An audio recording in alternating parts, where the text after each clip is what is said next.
இவ்வளவு நாள் அமைதியா இருந்தீங்க, திடீர்னு ஏன்? அதற்கு காரணம், நான் எம்ஜிஆர் பக்தர்கள் நடத்துகின்ற நிகழ்ச்சிகளில் நான் போய் கலந்து கொள்வது வழக்கம். அங்கே நான் செல்லுகின்ற பொழுதெல்லாம் புரட்சித் தலைவரின் பக்தர்கள் கதறி அழுகிறார்கள். ஐயா, தலைவர் உருவாக்கின கட்சி, இந்த கட்சி இப்படி போவதையெல்லாம் வேடிக்கை பார்த்துக்கிட்டு அமைதியா ஒதுங்கி இருக்கீங்களே, சரியா? தயவு செய்து இந்த கட்சியை காப்பாற்றுங்கள் என்று தினமும் சொல்லிக் கொண்டே இருப்பார்கள். நிகழ்ச்சியில் பங்கு பெறுகின்ற பொழுது பேசுவார்கள்.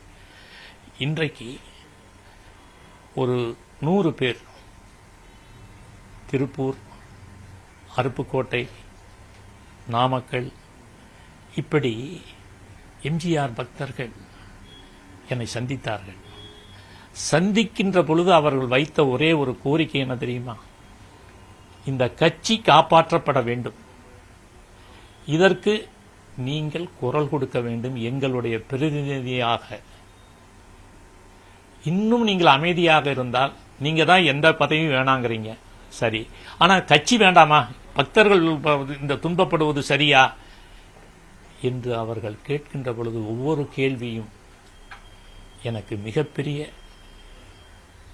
மன வருத்தத்தையும், இனிமேலும் அப்படி இருந்தால் அது சரியாக வராது என்பதனால்தான் நான் என்னை மீறி இன்றைக்கு இந்த அறிக்கையை கொடுத்தேன்.